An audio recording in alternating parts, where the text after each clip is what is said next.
Let's do a recap of events from Eastern Europe, focusing on Russia and Ukraine. Russia gets help from North Korea.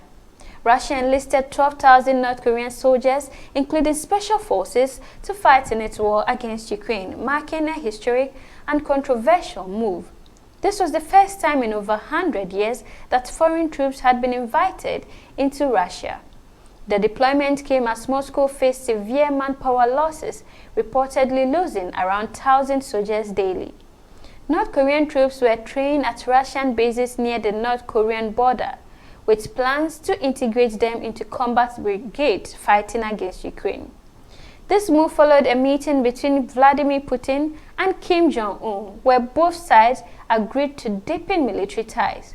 Analysts speculate that North Korea's involvement was motivated by the desire for economic or military aid from Russia, given its own economic struggles and isolation.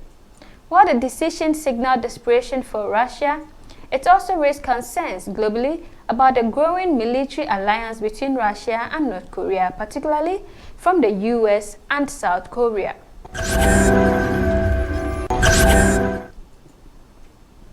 The fate of Putin critics. A chilling pattern emerged among those who dared to criticize Vladimir Putin. Many ended up falling to their death or meeting untimely, mysterious fate. From opposition leaders to investigative journalists, these figures often perished under suspicious circumstances. The most prominent case was Alexei Navalny, who survived a poisoning attempt in 2020 but tragically died in prison in February 2024. Yevgeny Prigozhin, former leader of the Wagner Group, died in a plane crash of 2023 after a failed mutiny against Putin.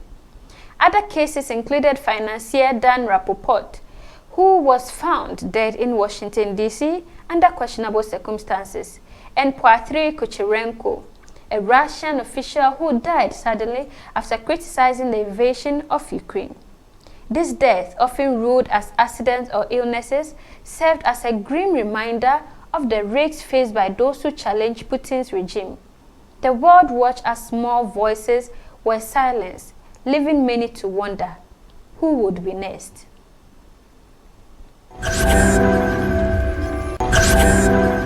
In an unexpected event, Russia launched ICBM for the first time in Ukraine war. On November 21, 2024, Russia launched an intercontinental ballistic missile (ICBM) at Ukraine for the first time in its ongoing invasion. The missile was fired from the Astrakhan region in southern Russia, targeting the city of Dnipro, according to Ukraine's Air Force. The strike also included a Kh-101 missile, which were reportedly intercepted and destroyed by Ukrainian anti-aircraft unit. This missile launch marked a significant escalation in the conflict, following Ukraine's use of US and British-supplied missiles to strike targets within Russia earlier in the week. Moscow had previously warned that such actions would lead to severe retaliation. Although the Ukrainian military has not confirmed what the ICBM targeted or whether it caused significant damage, the event highlights the intensifying military dynamics of the war, with both sides deploying increasingly advanced weaponry. President Volodymyr Zelensky has urged Ukrainians to remain calm amid growing tensions. Дорогі українці, українки, коротко про цей день. With the launch of the ICBM, Russian President Vladimir Putin sent a chilling warning to the West. The missile, with a range of up to 5,000 kilometers, demonstrated its ability to reach key European targets in minutes. For Great Britain, in 19 minutes, Poland in 8, Belgium in 14, and Germany in 11 minutes.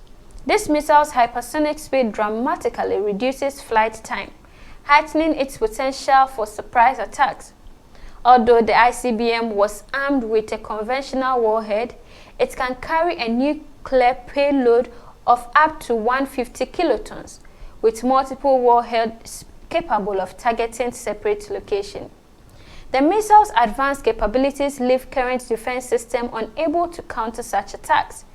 Putin's use of this missile emphasizes Russia's ability to strike any target in Ukraine or Europe with devastating speed, sending a clear message of power and reach to the international communities.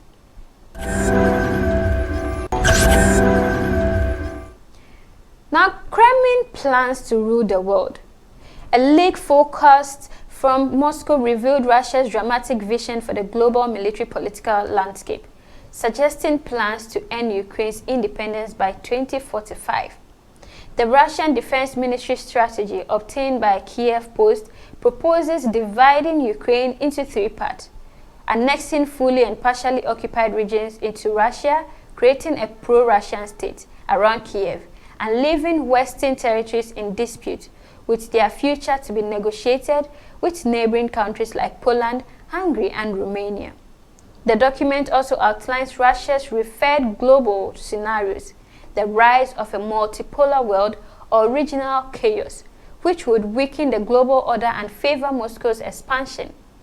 With the re-election of Donald Trump, who promises a swift end to the war, the Kremlin may be calculating how his policies could align with its goals. This leak forecast signals Russia's long-term ambitions, leaving the future of Ukraine and global stability at a critical juncture. Still on Russia, on November 28, 2024, Moscow launched a massive missile and drone strike targeting Ukraine's electrical grid, including areas close to European Union's border. This attack followed Ukraine's unprecedented use of UK-made Storm Shadow and US-supplied ATACMs missile on Russian soil for the first time in 1,000 days of the war. Ukraine's western provinces of Volyn, Ivano-Frankivsk, Lviv, and others were hit, along with significant infrastructure in Kyiv and Mykolaiv. Ukrainian Energy Minister German Jakulenko reported widespread damage to energy facilities, leading to emergency power outages. Over 800,000 households across multiple regions were left without power. Ukrainian President Volodymyr Zelensky condemned the attacks, noting the use of cluster munitions on civilian infrastructure, which complicated recovery efforts. This escalation reflects Russia's ongoing strategy of targeting Ukraine's energy grid, a tactic that has been employed repeatedly since late 2022, particularly aimed at destabilizing the country during winter months. Putin's revised nuclear doctrine, new threshold for retaliation confirmed.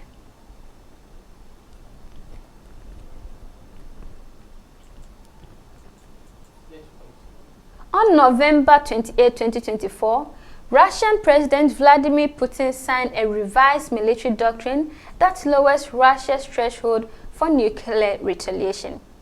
The updated policy asserts that any attack on Russia supported by a nuclear power could lead to a nuclear response.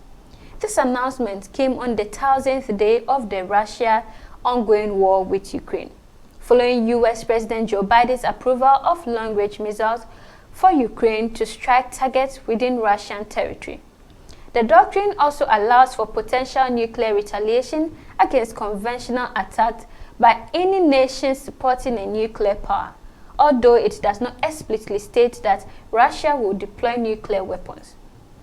Instead, it refers to the uncertainty of scale, time, and place of possible nuclear deterrence as a strategic element. The revision followed Ukraine's missile strike on a Russian military facility in the Bryansk region, using US-made ATACMs missile.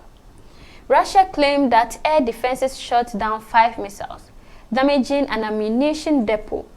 Russian Foreign Minister Sergei Lavrov called the Ukrainian strike an escalation, while Kremlin spokesperson Dmitry Peskov stated that the policy update was timely and aligned with the evolving situation. The new doctrine further specifies that any attack involving ballistic missiles, drones, or aircraft backed by nuclear powers could justify nuclear retaliation.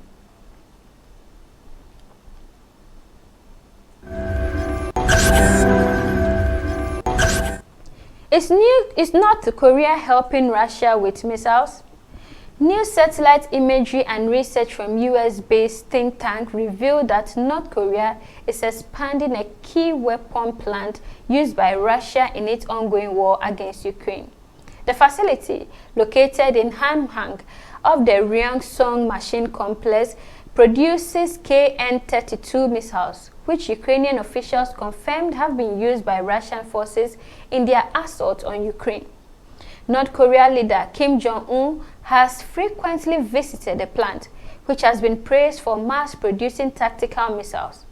Recent satellite images show significant expansion, including a new assembly building and housing for workers, suggesting an increase in missile production capacity. This expansion coincides with the deepening military ties between Moscow and Pyongyang, including a mutual defense pact signed earlier this year. As Russia and North Korea strengthen their military collaboration, concerns are growing about potential violations of international sanctions. This development raises critical questions about the future of global arms control and the escalating involvement of North Korea in the Ukraine conflict.